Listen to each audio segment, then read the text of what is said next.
이 시간 하나님께서 우리에게 주시는 은혜의 말씀은 마태복음 18장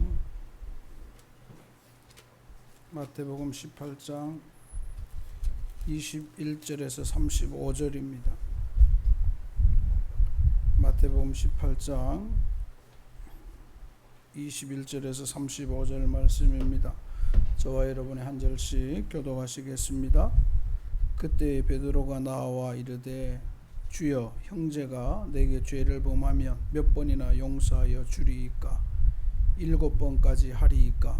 예수께서 이르시되 내게 이르노니 7번뿐 아니라 7번을 70번까지라도 할지니라. 그러므로 천국은 그 종들과 결산하려 하던 어떤 임금과 같으니 결산할 때에 만장한테 빚진 자 하나를 내려놓으매 갚을 것이 없는지라 주인이 명하여 그 몸과 아내와 자식들과 모든 소유를 다 팔아 갚게 하라 하니 그 종이 엎드려 절하며 이르되 내게 참으소서 다 갚으리이다 하거늘 그 종의 주인이 불쌍히 여겨 놓아 보내며 그 빚을 탕감하여 주었더니 그 종이 나가서 자기에게 대탕금을 주신 누구는 빚을 갚으라 하매 그 동료가 엎드려 간구하여 이르되 나에게 참아 주소서 갚으리이다 하되 허락하지 아니하고 이에 가서 그가 빚을 갚도록 오게 가두거늘 그 동료들이 그것을 보고 몹시 딱하게 여겨 주인에게 가서 그 일을 다 알리니 이에 주인이 그를 불러다가 말하되 악한 종아 네가 이기에 내가 네 빚을 전부 탕감하여 주었거늘 내가 너를 불쌍히 여긴 것 같이 너도 내 동료를 불쌍히 여김이 마땅하지 아니하냐 하고 주인이 이와여 그 빚을 다 갚도록 그를 옥졸들에게 넘기니라. 함께요. 너희가 각각 마음으로부터 형제를 용서하지 아니하면 나의 하늘 아버지께서도 너희에게 이와 같이 하시리라. 아멘. 할렐루야. 아멘. 우리 서로 인사하겠습니다. 하나님의 은혜와 평강으로 충만하시기 원합니다.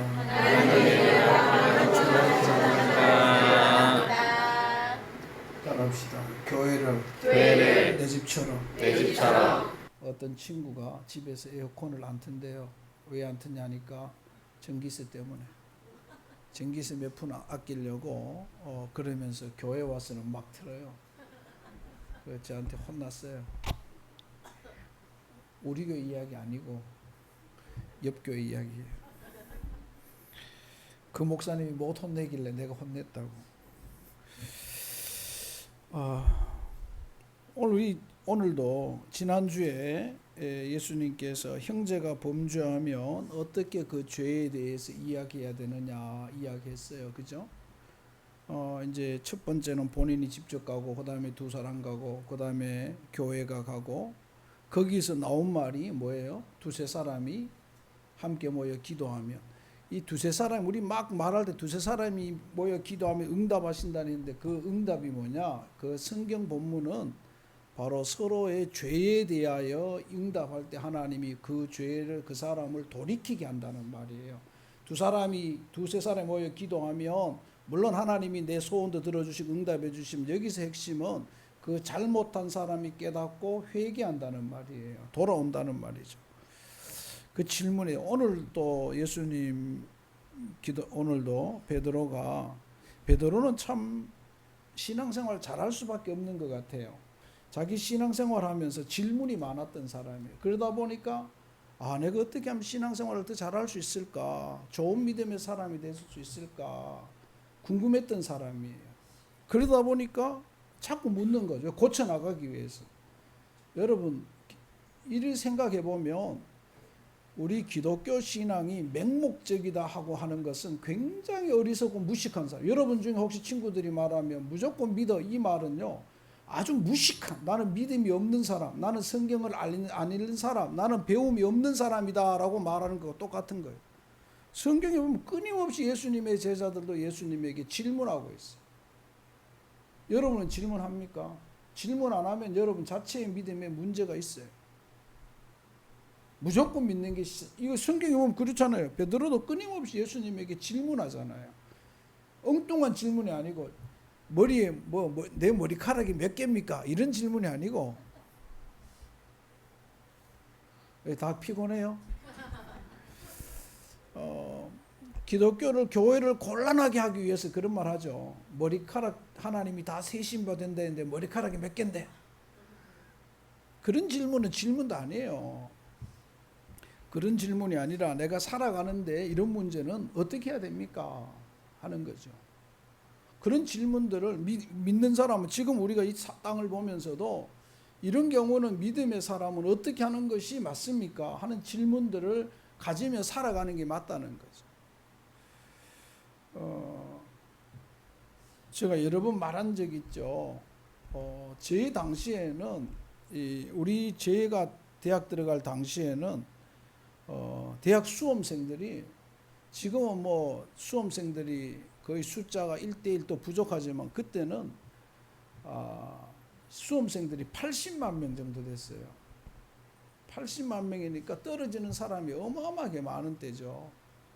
그러다 보니까 공부를 열심히 해서 학원을 많이 가서 스트레스 받는 게 아니라 그 치열한 경쟁률 때문에 뭐 저희들 갈 때 홍대 미대인가요? 홍대 미대가 58대 1도 있었어요. 어마어마했죠. 뭐 모든 대학이 다 그랬어요. 그런데 이제 거기 그런 스트레스가 있다 보니까 공부에 대한 압박감이 학원은 뭐 지금처럼 이렇지 않아도 압박감이 많았어요.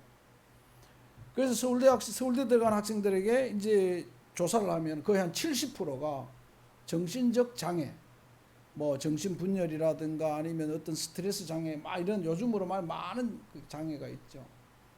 그러다 보니까 공부는 잘하는데 그 장애를 가지고 외골수적인 면을 가지고 나와요. 들어가요. 그런데 그 학생들에게 질문합니다. 왜 공부를 잘했느냐? 공부를 잘한 이유가 뭐냐? 물으면 한결같이 자꾸 어떤 것이든지 간에 그대로 받아들이지 않고 왜 이렇게 해야 되는데? 왜 이게 정답인데? 왜 이것이 이렇게 다르게 하면 안 되냐고 막 이런 왜라는 질문 속에서 공부를 잘하게 되었다는 거죠. 우리 신앙도 똑같아요. 신앙의 질문을 늘 해야 돼요. 따라합시다. 나는 신앙생활 잘하고 있는가? 나는 제대로 믿음 생활하고 있는가? 늘 물어봐야 돼요. 내 이 모습을 하나님이 기뻐하실까?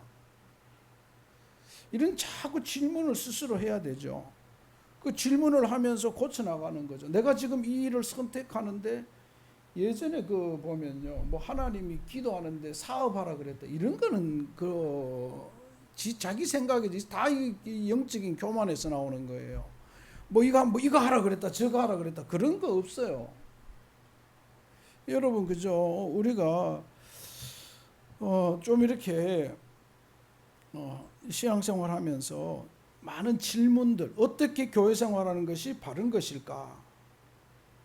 내가 지금 잘하고 있는가? 내 기도 생활이, 내 성경 읽는 것이 바른 것인가 하는 거죠. 늘 그런 어떤 신앙의 질문들, 또 우리 사회 상황을 보면서 질문들, 질문을 해야 돼요. 맹목적으로 아멘하면 안 돼요. 맹목적으로 아멘하니까 한국교회가 무너질 때 와르르 무너지는 거죠. 건축 허가를 내줄 때도 재료를 제대로 썼느냐 잘 살펴서 해야지. 그냥 안에 중국 아파트 무너진 거 봤죠. 철근 넣어야 되는데 대나무 넣어놓고 그러니까 무너질 때 와르르 무너지잖아요. 그 제대로 안 했다는 거죠. 제대로. 우리나라에 얼마 전에 아파트에 현관 아파트 고층 아파트 들어가는 위에 이거 뭐라고 합니까? 입구에 위에 있는 거 이게 무너졌죠. 보셨어요? 이게 앞으로 쿡 꺾여서 만약 그때 밑에 사람 들어간 사람이 있었으면 그 큰 돌에 머리 맞고 어떻게 됐겠어요? 큰일 났죠. 왜 지금 그래서 늘 질문하며 살아야 돼요. 질문하면서. 여러분들도 신앙생활하면서 질문을 해야 돼요. 그게 질문이 바르게 하기 위한 질문이지 곤란하게 하기 위한 질문이 돼서는 안 돼. 그건 질문이 아니에요. 그런 질문은 아주 시험 들게 하는 이런 것들은 나쁜 악한 내 속에 악의가 있는 것은 그거는 나쁜 거예요. 그렇지만 내가 좀 더 알아가고 배워가고 궁금해하는 질문들은 계속해서 쏟아내야 되죠. 오늘도 그 베드로 오늘 질문은 베드로가 그런 질문 속에서 시작합니다. 예수님께 나오 베드로에게 이런 갈등이 많이 있을 수 있죠. 이런데 베드로가 이제 거칠게 살아오던 어부니까 막 형제들 간에 이런 일이 있을 때 또 주변에서 많은 일어나는 일들을 보면서 예수님, 내 친구가 내한테 잘못하면 여기서 죄라고 해서 내한테 잘못하면 내가 몇 번이나 그 용서해 주는 것이 좋습니까? 신앙인으로 어떻게 하면 좋겠습니까? 물으면서 그래서 자기 넉넉하게 생각해서 한번 7번 정도 하면 괜찮지 않아요? 이 말은 7번까지 하오니까 이 말은 예수님 7번 정도 하면 괜찮죠? 내 괜찮은 사람이죠. 이 말하는 거죠. 근데 이 정도 되면 마음 넓은 사람이죠. 이 말하는 거죠. 그런데 이 말을 들은 예수님께서 오늘 질문에 답을 합니다. 근데 오늘 우리 쭉 내려오는 것들도 예수님은 우리는 어떻게 보면 누가 질문하면 질문과 관계없는 답을 하는 경우가 가끔 있잖아요. 질문과 관계없는 답을 하는데 예수님은 질문과 관계없는 답을 하지 않고 정확한 답을 하겠죠. 그 답의 내용이 오늘 22절부터 35절까지입니다. 이 말씀을 통하여 우리가 형제간에 살아가면서 믿음 생활하면서 여기 보면 분명히 이렇게입니다. 주여 형제가 이렇게 형제가 내게 죄를 범하며 믿음의 공동체 안에서 있는 일이죠. 어떻게 하리까? 이제 이 말에 예수님의 답변입니다. 이 말씀을 통하여 하나님의 음성을 듣고 여러분의 신앙생활이 좀 더 성숙되어지고 성장하기를 또 예수님이 기뻐하는 믿음의 사람이 되기를 주님의 이름으로 축복합니다. 먼저 오늘 말씀에 보면은 22절 말씀입니다. 우리 22절 다 같이 읽겠습니다. 시작.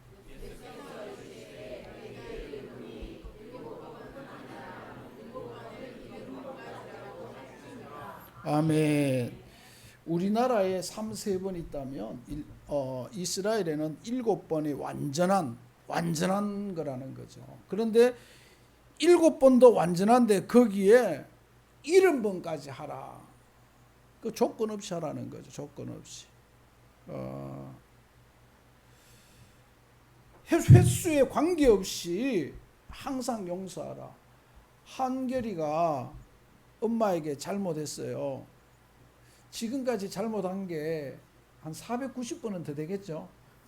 엄마 말 안 들은 게 490번만 용서하라는 게 아니고 바로 이 말씀은 어머니의 부모의 심정으로 형제를 용서하라. 형제간의 형의 심정으로 형제를 용서하라는 거예요. 남이 아니고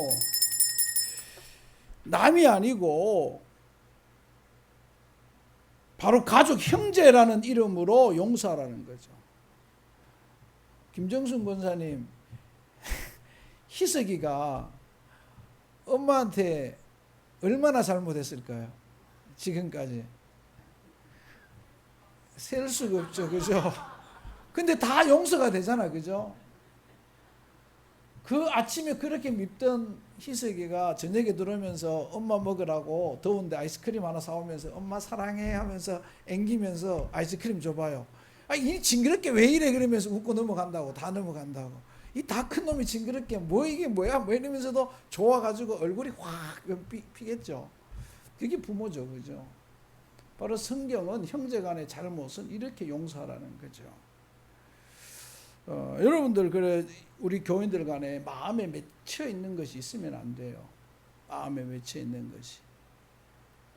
늘 풀어야 돼요. 마음에 맺지 말아요. 미움을 가지고 있으면 남에 대한 정죄를 가지고 있으면 자기가 죽어요. 자기가. 그냥 잊어요.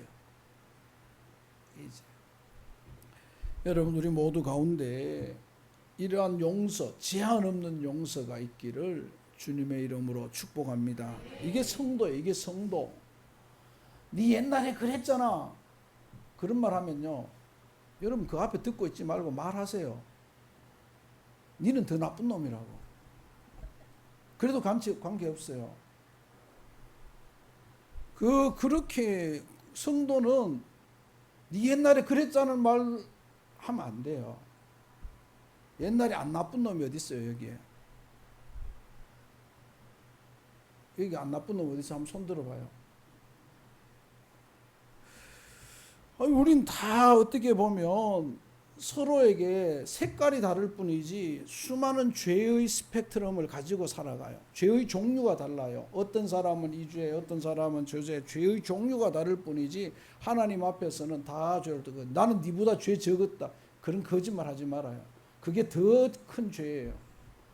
나는 네보다 정직하다. 그게 더 큰 죄예요.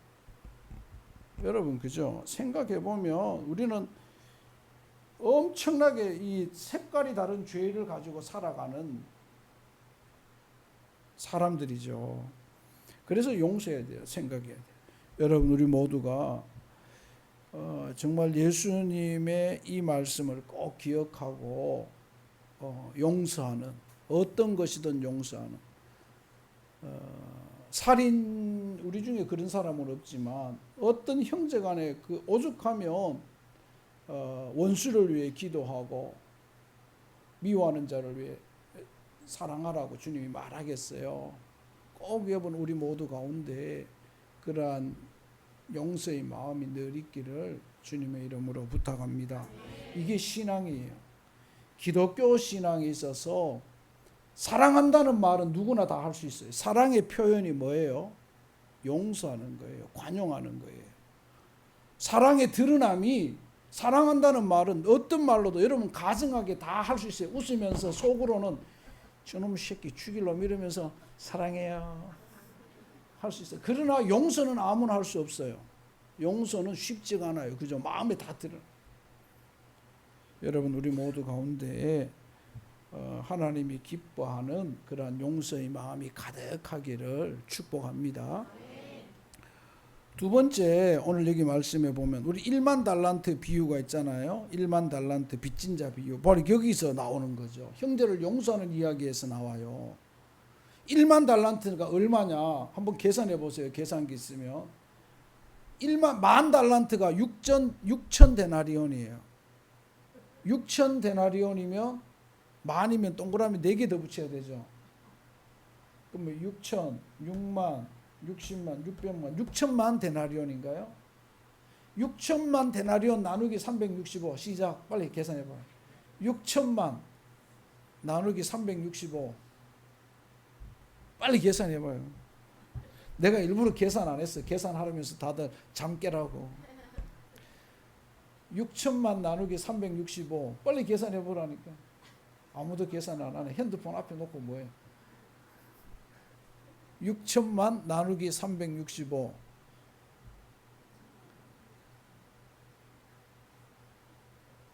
얼마예요? 예? 예? 16만 년이에요. 우리가 이스라엘 당시 노동자가 하루 열심히 노동해서 버는 돈이 1데나리온이잖아요. 1데나리온 벌거든요. 노동자 임금이 1데나리온. 1데나리온 벌어서 안 먹고 모아도 16만 년을 모아야 갚을 수 있는. 이게 100년도 아니고 16만 년. 몇 대가 갚아도 못 갚는 돈이에요. 16만 년이면. 100살씩 살아도 몇 년, 이게 뭐야? 몇만 명이야. 100 나누기 10만 나누기 16만 나누기 100 하면 몇 대예요? 하여튼 여러분들 상상도 못하네. 그 죄를, 그 빚을 탕감받았어요. 이거는 도무지 상상할 수 없는 돈이죠. 그죠? 16만 년을 안 먹고 안 쓰고 해도 16만 년이에요. 거기다가 이자까지 늘어나면 얼마겠어요? 뭐죠? 예금이자보다 대출이자가 높잖아. 그래, 대출이자가 더 많으니까 아무리 번다 해도 안 되는 거죠. 그 용서받았어요. 엄청나게 기쁜 거죠. 감격스러운 거, 생명을 얻은 거예요. 여기 보니까 어떻게 말해요? 25절에 한번 보세요. 25절 시작. 갚을 것이 없는지라 주인이 명하여 그 몸과 아내와 자식들과 모든 소유를 다 팔아. 야, 주인 무섭죠. 장기 매매하라는 거예요. 인신매매, 장기 매매하든지 인신매매해서라도 갚아. 이래도 못 갚아요. 그랬어요. 그런데 이 엄청나게, 그러니까 이 이 종만 빌린 사람만 탕감받은 게 아니라 아내도 자녀도 다 살아난 거예요. 다 살아난 거예요. 엄청난 이 가문의 기쁨이죠. 가문의 기쁨. 이 가문의 기쁨인데, 근데 집에 턱 오니까 그 용서받은 것도 잠깐. 예전에 자기한테 100데나리온 빌려간 1년치도 안 되고 3달치 빌려간 친구가 있었어요. 친구 불러가지고는 돈 내놔. 안 주니까 관가에 경찰에 신고해서 감옥에 넣어버렸어. 구치소 넣어버린. 그 옆에서 사람들이 이 친구가 자기가 다 잘 산 거 용서받은 거 아는데 친구들이 보니까 이건 인간도 아니거든. 하는 짓이 인간도 아니거든. 그 주인한테 가가지고 주인 용서해줬는데 이 친구 이래 앞뒤다니까. 이 친구가 용서해줬잖아 이래 하는데, 근데 서류를 안 썼거든. 서류를 도장을 안 찍었기 때문에, 말로만 해. 구두 약속이기 때문에 누구도 증인이 없어. 그래서 돈 다시 내놔. 이런 거죠. 참 졸려요. 옆 사람에게 사랑합니다. 이 졸고 있는지 자고 있는지 듣고 있는지 모르겠어요. 참 이게 따라합시다. 목회자의 심정을 가지자. 집에서 손주들 있죠. 손주를 키우는데 손주한테 할아버지 할머니가 말하는데 손주가요 아무 대꾸도 안 해요. 들은 척도 안 해요. 이름 부르니까 목소리로도 이래요. 할머니 속이 터지겠어요, 안 터지겠어요? 내가 지금 그 심정이라니까. 여러분 집에 여러분 손주 보고 말 안 듣고 내 말에도 대답도 안 하고 노래 나와도 춤도 안 추고 어린이집에 행사 갔는데 다 신나게 놀고 있는데 우리 손주는 자리에 구석에 앉아가지고 가만히 있는 거 보고 우리 목사님 이렇구나 생각하고 좀 잘해. 이제 그런 거죠. 잡아와서 내놔. 내가 니한테 이렇게 엄청나게 네 가문에 100대가 200대가 이어져도 못 갚을 돈 탕감해줬는데 네가 이렇게 하냐고. 은혜도 모르는 놈, 유엔수 같은 놈, 네 다시 갚으러 감옥에 넣어버렸어.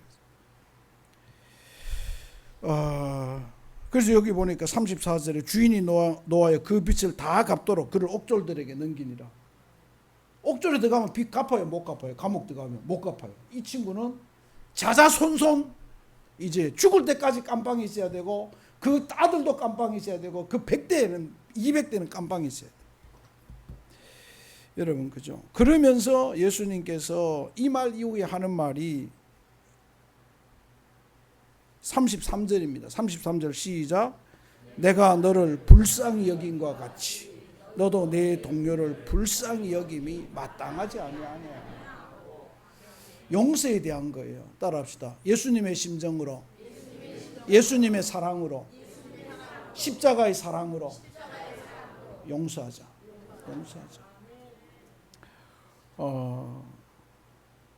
그래요. 용서해야 돼요.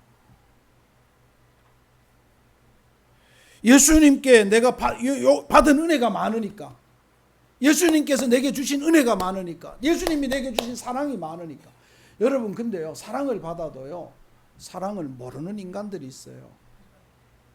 자녀들 가운데요, 아버지한테 와서 아버지가 사랑으로, 어머니가 사랑으로, 기도로 잘 키워놨다. 다 그들이 하는 말이, 낳았으니까 책임져야죠. 뭐 이런 아들들 있잖아요. 이런 불효막심한 인간들이 있다니까요. 내가 언제 낳아달라 했어요. 엄마 아버지 낳아놓고는 낳았으면 책임져야지. 막 이러면서 달려든다는 거죠. 그러면 안 되는 거죠. 어떻게 해야 돼요? 그 은혜를 부모님의 심정으로, 부모님께 받은 은혜를 가지고 우리가 예수님 앞에 그러면 안 돼요. 예수님께 받은 건 받은 거고, 뭐 이거는 다른 거다 이렇게 하면 안 돼요. 받았으니까 베풀어야 돼요. 성경이 뭐라고 말합니까? 대접을 받고자 하는 대로 너희는 대접하라. 우리가 우리의 잘못을 용서하여 준 것 같이 우리의 죄를 용서하여 주옵시고. 먼저 우리가 용서할 때 하나님이 용서해 준다. 여러분 우리 모두가 주님의 심정을 가지게 되기를 주의 이름으로 축복합니다. 가정에서 아들, 딸이 아버지, 어머니의 마음을 조금이라도 안다면 효자 아닌 사람이 없을 거예요. 효자 아닌 사람. 제가 참 효자예요. 웃지도 않았네. 웃으라고 한 소리인데. 제가 엄마를 생각하면서 참 많이 울었던 적이 있어요. 정말 막 펑펑 울었던 적이 있어요. 이야기했습니다. 제가 여러분에게 한 10몇 년 전에. 제가 대학 생활하면서 옛날에 밍크 담요 있잖아요. 밍크.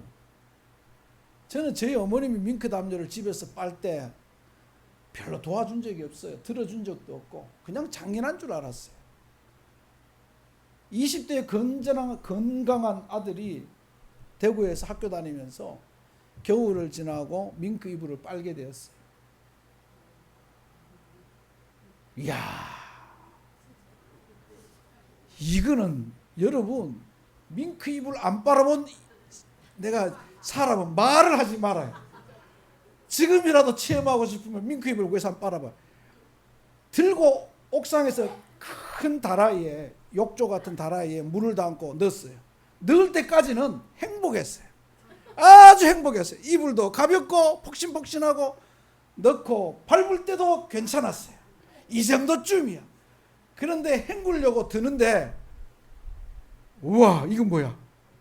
꿈쩍을 안 해요. 물을 먹은 밍크 담요 들리지 혼자 못 들어요. 네. 와, 그래 안 돼서 친구를 불러서 들자 했어요. 이것도 못 들하고 지도 올라오더니 지도 못 들어. 안 돼요. 둘이 드는데도 낑낑거리고 다시 물 붓고 다시 물 담아 하는데 헹구는데 그때 와, 우리 엄마는 겨울에 빨던데 나는 지금 봄에 따뜻한데도 이래 힘든데 얼마나 울었는지 몰라. 와, 너무 그때부터 엄마에게 목소리가 작아지더라.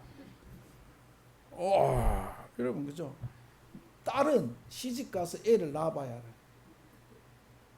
그리고 산후조리원에 안 들어가고 집에서 돌봐야 엄마 산후조리원에 들어가는 순간 엄마 사랑은 10분의 1, 100분의 1도 반감돼요. 엄마의 마음은. 해봐야 알아요. 시집살이도 해봐야 엄마의 마음을 알아요. 여러분 지금은 남편이 잘 도와주잖아요. 잘 도와주지. 정 권사님. 예.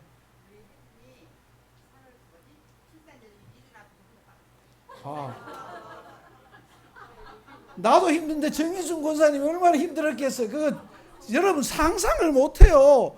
뒤에 아파트에 많은 욕조 안에 놓고 밖에 끈져낼 때도 드러낼 때도 그거요. 어마무시 무거워요. 어마무시 무거워. 와, 그래서 나 밍크 담요 빨면서 그 다음 빨 때는요 친구 딱 반드시 불러서 내 살면서 2번 빨았어요. 2번 빨고도 다시는 이불은 듣고 쓸 만큼 쓰고 버리는 게 정답이다. 와, 그래 덮고 잘 때는 좋았는데 얼마나 무거운지 진짜 내가 와, 그때 완전히 질렸어요. 아무튼 그런 거죠. 여러분 해보니까 그래요. 해보니까 산후조리원에 들어가서 전문가들이 다 맛있는 것 해주고 해주니까 모르죠. 옛날 엄마들은 낳고 시골에서는요 3일에 반일 나갔대. 3일 뒤에.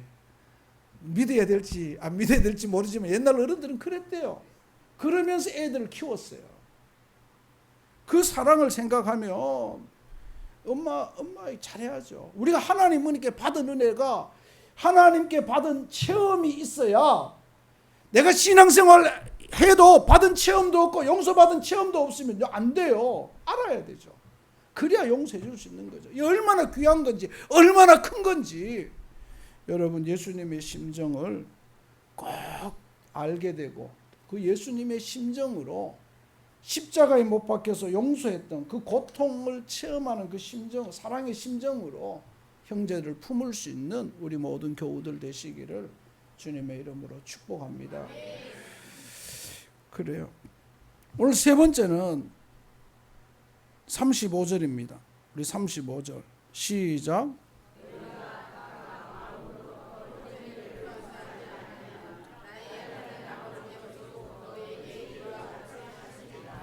너희가 각각 마음으로부터, 가짜로 입술로 아니고 마음으로부터 형제를 용서하지 아니하면 하늘 아버지께서도 너희에게 이와 같이 하시리라.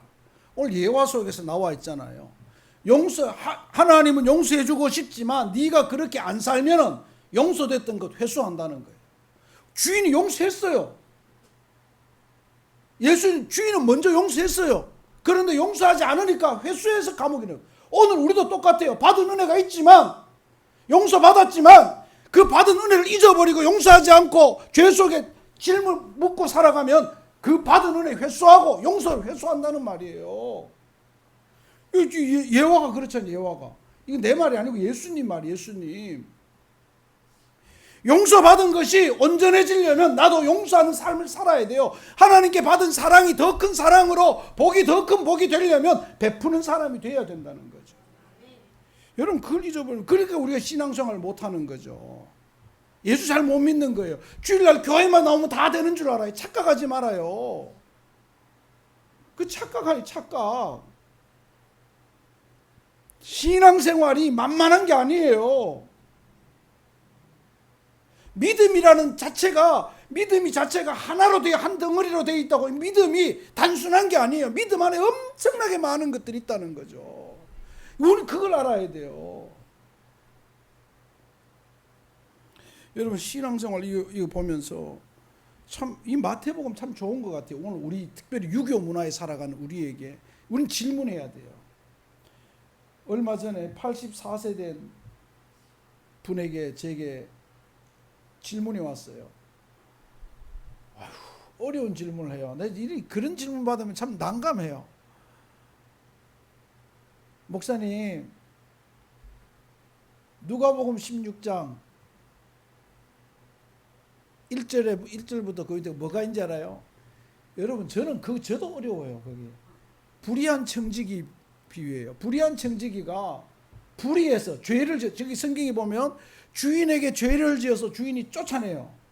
쫓아내는데 바로 안 쫓아내고 약간의 기간을 주죠. 기간을 줄 때 불의한 청지기가 어떻게 말하면 그 나쁜 놈이, 내가 이제 쫓겨나게 됐으니 먹고 살기 어렵다. 내 밥줄이 끊겼으니까. 그걸 어떻게 하냐면 그 원래 주인에게 장부 정리를 이 친구가 했던 모양이에요. 그래서 장부에 10만 원 빌려간 사람 불러서 8만 원 쓰고 장부 조작한 거죠. 이 불의한 종이 또 불의를 저지른 거죠. 또 불의한 종이 또 나쁜 짓 한 거예요. 서류 조작, 사문서 위조, 문서 위조를 한 거예요. 5만 원 빌려간 친구에게는 야 2만 원만 적어라. 다 서류를 다시 썼어요. 제가 그런 경험이 있거든요. 군대 있을 때 저녁 한 달 남겨놓고 제 친구하고 부대 명절인데 구정인데 부대 있어야 되는데 둘이 서면에 영화 보러 나왔어요. 부산에서 서면에 하여튼 뭐 극장에 영화 보러 나왔어. 지하철에서 나오자마자 뒤에서 찝 차고 오더니 충성 잠깐 좀 뵙겠습니다. 외출증 좀 보여줘. 우리는 아무 생각 없이 보여줬죠. 그래 저 앞으로 좀 오십시오. 그래 쭉 가는 순간 저희들 공부하고 이런 거 다 적힌 거예요. 아차, 저녁 한 달 두고 군기교육대 가게 생긴 거예요. 이거 어떡하지? 아니나 걱정하고 있는데 헌병대 대장실 비서가 전화가 왔어요. 제 초등학교 중학교 후배들하고요. 형 이름 올라왔네? 왜 뭐라고 그래? 형 군기교육대 2주 이거 어떡하냐. 야 근데 제대해야 돼. 군기교육대 갔다 오면 빠진다고. 안 돼. 이러니까 그럼 형님 요번에 내 이거 자기가 다시 명령지 쓸 테니까 그 친구가 조작을 한 거예요. 2주를 없는 거를 내 이름을 싹 빼버린 거야. 그리고 대장실에 결정을 올렸어요. 그래서 무사히 전역을 그날 했죠. 근데 그래 한 거예요. 서류 조작을 10만 원은 7만 원, 뭐 5만 원은 2만 원, 뭐 이렇게 한 거죠. 근데 이 짓 한 거니까 주인이 가만히 보니까 하는 눈에 보이거든. 내 분명히 저 친구한테 10만 원 빌려줬는데 서류 보니까 요거 봐라. 요 나쁜 놈 있네. 그런데요, 요걸 나쁘게 안 보고 어떻게 보냐니까. 저놈이 그래도 쫓겨나면서 지 살궁리를 하네. 지혜롭네. 여기 그래도 지혜롭게 밖에 나가 살궁리 하네. 그러면서 진짜 불의한 종이 지혜롭게 행했다는 말을 합니다. 여러분 웃기지 않아요? 이 질문을 내게 한 거예요. 근데 이 질문에 대해서는요, 많은 신학자들과 목사님들마다 해석이 조금씩 달라요. 근데 중요한 것은 여기서 우리가 뭘 봐야 되냐면 앞에 이 사건을 보는 게 아니라 예수님께서 뭐라고 말합니까? 그 뒤에 가면 불의한 재물로 친구를 얻으라. 따라합시다. 돈보다 사람입니다. 사람. 돈보다 돈을 잃고 쫓겨나지만 돈보다 돈을 훔쳐가지 않고 서류를 조작해서 그 밖에 있는 사람을 얻는다는 거죠. 친구를 얻는. 사람을 얻는. 그걸 칭찬한 거예요. 아, 요놈이 사람을 귀한 계획일 줄 아네. 근데 그 뒷부분에 가면 결론은 그렇게 말합니다. 하나님과 재물을 겸하여 섬길 수 없다. 이 말은 재물이 제일 나쁘다는 거예요. 그래서 여기서 앞부분을 해석 가지고는 너무 어려워요. 근데 뒷부분을 봐야 답이 나오는 거죠. 근데 교인들은 앞부분 보고 막 힘들어합니다. 그래서 제가 이제 그 앞부분, 뒷부분 설명하면서 설명을 해줬어요. 여러분 이제 질문을 해야 돼요. 그래서 오늘 우리가 여기서 마음으로부터, 누구의 마음? 예수님의 마음으로 형제를 용서해야 된다. 아니면 소급 적용해서 하나님이 물으신다. 그럼 소급하면 이 중에 지옥 안 갈 사람 누구 있어요? 손 들어봐요. 다 지옥이에요. 감옥 안 갈 사람 한 명도 없어요. 한 명도 없어요. 물으면 다 감옥 가요. 물으면 다 지옥 가요. 여러분 우리 모두가 예수님의 심정으로 신앙생활하고 또 교회를 생활하면서도 목회자의 심정으로 또 부모의 심정으로 신앙생활하고 형제를 대하는, 그래서 우리 공동체가 정말 어느 공동체보다도 하나님이 기뻐하는 공동체, 서로 덮어주고 사랑하고 용서하고 이해하고 그런 모습이 가득한 우리 교회가 되기를.